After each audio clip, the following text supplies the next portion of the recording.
Hi guys, welcome back to Nyx Reads, where we talk about the books I have read and books that I'm planning to read, and hopefully some of these can go on your TBR, so feel free to subscribe if you love bookish content like I do.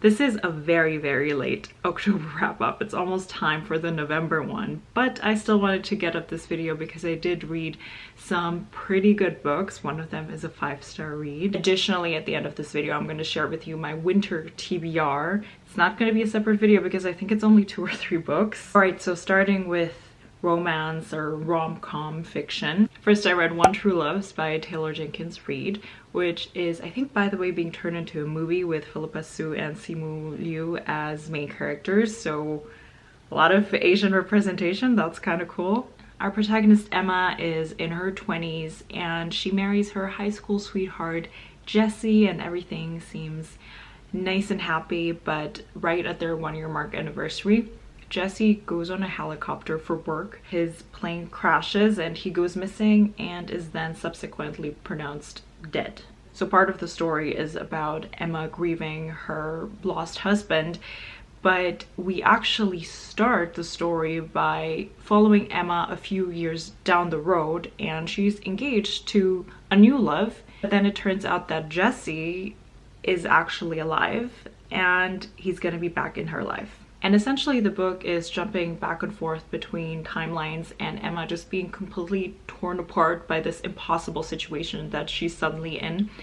This is quite a short book. I think it's just over 300 pages or even under. For the quite short time that we spend with these characters, it is actually very believably written how Emma is completely torn apart between these two men, and it seems impossible to choose. Yes, I've seen movies with a similar plot before and I know how these go, but aside from that, whenever Emma spent time with one of these men, either with Jesse or I already forgot the name of her new fiance, is it Daniel?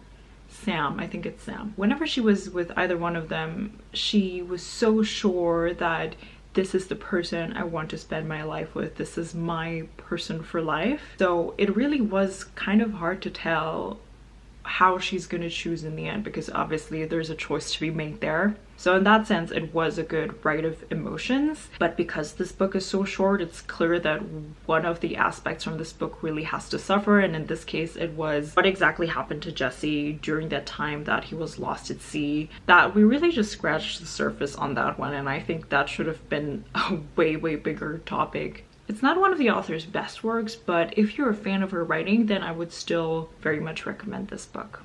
Then I listened to The Flatshare by Beth O'Leary. Beth O'Leary is now one of the authors that I will read or listen to anything that she publishes, because this is the second book by this author that I'm reading. The first one was The Switch. I was so positively surprised by that book and by this one as well. In this story, we have Tiffy, who really needs a new place to stay because she just split from her boyfriend. They've been living together and it's kind of expensive. So what she does is she finds this random aunt where she can share a flat with Leon. He's a night nurse and he works night shifts, so he will be in the apartment during the day, whereas she works kind of your regular 9 to 5, and she can have the apartment during the night. Essentially they never meet, and yet they even share the same bed. And while for most of the time they never communicate directly with each other through, let's say, face-to-face or through the phone, the conversations that they have, because they obviously need to kind of coordinate around the apartment, is through post-it notes, which is really sweet. In a way, these are all your typical rom-com characters, but just like in The Switch, there are some pretty heavy topics discussed within this book, which I think Beth O'Leary does that weaving between, you know, lighthearted fun and bit more hard-hitting drama. She does that really well. Whenever it gets very serious, there's always comic relief right around the corner. Both Tiffy and Leon are very likable characters, which makes it easy to enjoy this book, and I think they also have very interesting lives and jobs and families and friends. So it's really not just an insta-love connection and that's all there is. I think that is why I enjoy Beth O'Leary, because her stories seem to be quite well-rounded.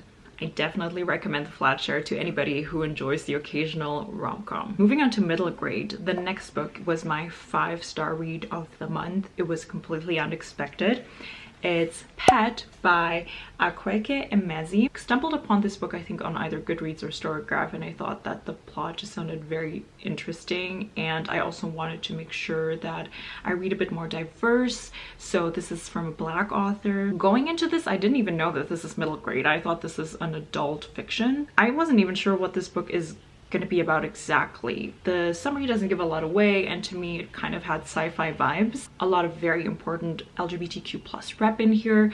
Our main character is a trans girl named Jam, which is a very cute and funny name by the way, and her mother is an artist. One day she goes into her mother's studio to look at her newest artwork, and from that artwork a beast comes alive, and that beast is there to hunt a monster. And what really made this book for me is to understand what exactly these monsters are, what they mean, what they represent, which is why I'm leaving it out in my summary, because that is something I want you to discover for yourself. Just know that I gave this 5 stars. I think it was very beautifully written. While the tone of this book is definitely more on the horrifying side on many different levels because of these monsters that are out and about in the world, the one monster that this beast needs to find and slay, the language of this book is still very hopeful and full of compassion. Obviously Jam is completely overwhelmed with what happened in the art studio, and she knows of monsters, but they're not supposed to exist anymore. They're gone. So for her to understand why this monster in particular is back and how to slay it, she has a lot of emotions about that, and I think the way she carries them out, the way we explore her, you know, her inner works is very, very well done. I wasn't expecting it, and it was such a positive surprise. 5 stars for me. It is quite a short read too, so I definitely recommend this to anybody. It is middle grade, but even to adults, please go read this. It's great. Then I read The Lightning Thief. So it's the first installment of Percy Jackson's and the Olympians by Riordan. This was part of, I think, my autumn TBR, and I got this book as a birthday present from my sisters, which was great. This book is straight up good middle grade adventure fun, I would say, especially if you're into Greek mythology. Obviously this is the book for you. Percy Jackson is a young boy. He is kind of troubled. He always gets kicked out of school, and part of the reasons is actually because he discovers that he is a demigod, in fact. So his dad is one of the Greek gods. And the story is about him learning about this fact and then being sent to a camp where he meets other demigods who are training to go on quests. I did notice that the language in this book is actually quite young, so super accessible if you want to read this to or with younger kids. It's definitely the typical, you have one adventure right after the other. There's not a lot of break in between to explore a lot of characters and relationships, but that is fine. The nature of the book is adventure book with Greek gods. While it didn't completely wow me, I still had fun going through the story, and I will pick up the second book and then just go from there and see if I will read the whole entire series. And then for YA, I picked this book to go on my spring TBR, so it's been a while, because this book has been on my general TBR for ages, and I finally wanted to get it out of the way, kind of. It's I'll Give You the Sun by Jandy Nelson. So this is a YA story, coming of age. I really enjoyed this. I gave this 4 out of 5 stars. This was a bit different from any other coming of age story. We follow the twins Noah and Jude. They're very much inseparable. Both of them are quite artistic. They just express it in different ways. Noah usually paints, whereas Jude, she's more of a sculptor, I would say, and I guess they both get it from their mom, who's also an artist. In the beginning, they're very, very close. A tragic event follows. From there on, we follow the story in 2 different perspectives. Whenever you read from Noah's point of view, it's what happened in the past, and Jude's point of view is focused on the present. This is how we bit by bit learn what exactly happened within that tragic event and why Noah and Jude are not really on speaking terms anymore. Their relationship got really, really cold. What made this coming of age story different? is the aspect of art, talk about, you know, their creative processes and what inspires them and whatever they craft. We look at that too. And also spirituality. That was something that I didn't expect first. I saw in some reviews that it confused a few readers, but I thought that was an addition that I haven't really seen in a YA coming of age before. If you still like those kind of coming of age stories, then this is one that I would definitely recommend to you. Moving on to murder mystery. I read Murder on the Links by Agatha Christie. I have picked this up during the summer. It was just not the time for this book, so I had put a pin on it and I resumed reading it in October finally. I very much enjoyed it in the end. It's not one of the best Agatha Christie's or Poirot novels that I've read so far. I gave it 3 out of 5 stars. It is technically the second Poirot novel within the entire series. In this story, millionaire Monsieur Renaud, who lives in France, sends Poirot a letter in distress asking for help. By the time Poirot arrives in France with Hastings, Monsieur Renaud is dead. Now they have to investigate what happened. This is the second book I read this year with Hastings as our point of view, and I'm starting to realize it is not my favorite. The criticism I have to this book is mostly related to Hastings and pretty much just the exact same as what I said in The Mysterious Affair at Styles, which is the first Poirot book, also from Hastings' point of view, which is that Hastings is somewhere in between admiring Poirot but also kind of jealous of him. He just seems very petty at times. And then also there's in this one an element of insta-love, which I'm really not a big fan of. So Hastings, honestly, like, keep it in your pants. His instant infatuation with this random woman just completely felt out of nowhere and just really not believable. I think we could have done without it. But the mystery itself is cleverly devised. As usual, it is definitely worth the read, and if you're turned off because you're thinking, I am not interested in golf and this sounds like a golf mystery, it is not. It's just that the body was found on a golf course, but anything else really doesn't have anything to do with golf. But yeah, still glad that I read it, and again, heavy emphasis on I think it was quite a clever mystery. Then I listened to The Last Houseguest by Megan Miranda. I am very happy to say that the author really redeemed herself because I read All the Missing Girls by her around the same time last year, and that was definitely a miss for me, but this one I enjoyed. This is a small town mystery. The setting is a typical seaside vacation small town where usually people come and rent a house for the summer and then leave for the rest of the year. One of the families that is very well off and owns a lot of these vacation homes are the Lomans. Sadie Loman, a teenage girl, so part of the family, one day is found dead. It looks like she wanted to end her own life, but obviously there were some doubts there. Our main character is one of her best friends, Avery, and she stayed in this small town to take care of the Lomans' properties. One of the Lomans comes back into town. The case kind of gets reopened and she falls under suspicion, so it's up to her to try to figure out, okay, what exactly happened, because there seems to be no clear answer on that. This was very atmospheric and moody. One of the stories where the small town is really one of the characters. It's a quite slow mystery, I would say. So this is not your fast-paced Scandinavian thriller. This is really more if you enjoy the small town vibes, the setting, and a story slowly unfolding with not really a detective, but kind of someone who's under suspicion as your main character. Then you will enjoy this book for sure. Then I read my first Peter Swanson. It was The Kind Worth Killing. This is a psychological suspense where two strangers meet at an airport bar, and then one of them agrees to help the other kill their spouse.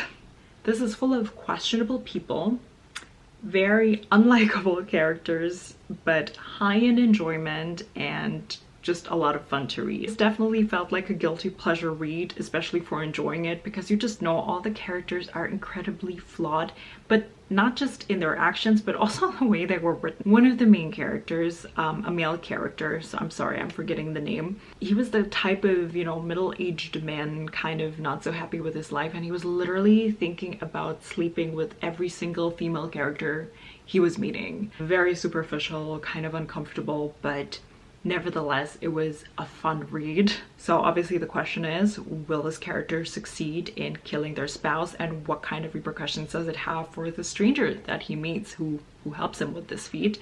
And there's definitely some twists and turns there that I did not see coming. Overall, just a very good, fun, guilty pleasure read. Next, I read a horror graphic novel, which was also part of my autumn TBR. It's a reread actually for me. It's Through the Woods by Emily Carroll. I have mentioned this in my autumn reading suggestions. I absolutely love this graphic novel. I love the illustrations, the tone. You get 5 short horror stories, very chilling tales, and most of them have ambiguous endings, so if you don't like those, then you might not be very satisfied with these. But then again, they're very short, they're illustrated, so I think you'll still have your fun with it. I think this also makes a great gift for a friend or family member who enjoys a bit of horror in their lives. My personal favorite story is called A Lady's Hands Are Cold. That one is good. And lastly, I listened to The First 15 Lives of Harry August by Claire North. This is science fiction. As the title suggests, this is about Harry August, who gets reborn every time he dies, and he keeps the memories from all of his previous lives, which makes his life very complicated, but also quite interesting. And in one of his lives, he learns from another person who has the same abilities that the world is ending, and he has to help figure out why. In some lives you spend a very short time, maybe just a chapter or two, and in other lives you spend a bit more learning about what is happening and about Harry himself. I thought that the premise of this book sounded so good with the time travel, and I already knew that this is going to be a headache to understand. These kind of stories make me quite anxious. Like time travel, so much can go wrong. Unfortunately, it was kind of a letdown. First of all, there's an essay scene right in the beginning that in my opinion was just completely, but honestly, completely unnecessary. So that kind of put me in a sour mood. I guess one of the things that I did enjoy was the discussions around ethical dilemma and purpose in life, because obviously that question comes up, right? Because if you live multiple times and you know that there's going to be a war happening, isn't it your duty to try to prevent that?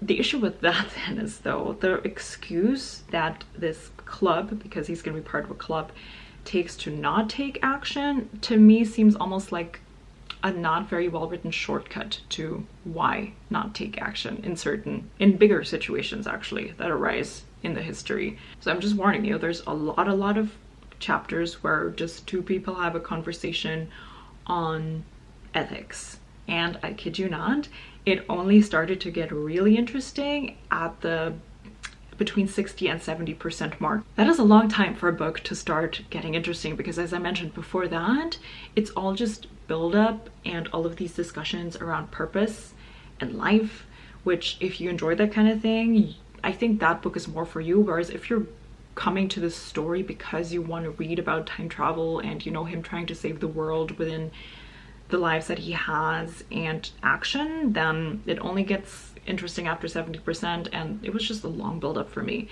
But that is what I really wanted out of this story. So maybe I also went into this with wrong expectations. So if you are in the mood for a sci-fi, that is much slower, because I know that sci-fi sometimes get super overwhelming and a lot happens.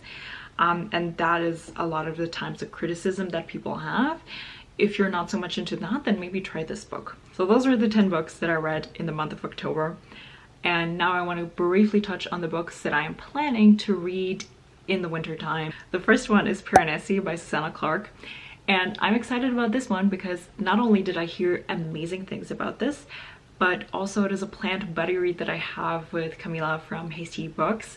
It's my first ever buddy read with someone from BookTube. Also, I'm craving a very good fantasy book, probably because of the season. I really hope I'm gonna enjoy this one. Then I put The Lies of Locke Lamora by Scott Lynch in here, which is a heist story. I learned about this book following reading Six of Crows by Leigh Bardugo. I think I saw somewhere that if you like that book, you will like The Lies of Locke Lamora too.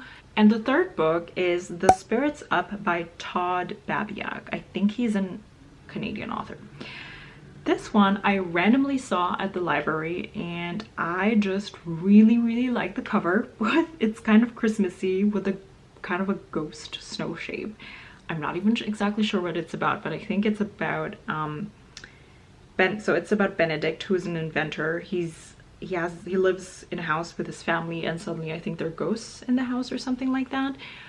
I'm not too sure. It's a short read. It's under 300 pages, and it's part of my quest to find random books in the library that I've never heard of. I also have never heard of this author before, so that's why I'm eager to read it. So that is it for this video. I hope you guys are having a fantastic reading time, and I'll talk to you guys soon.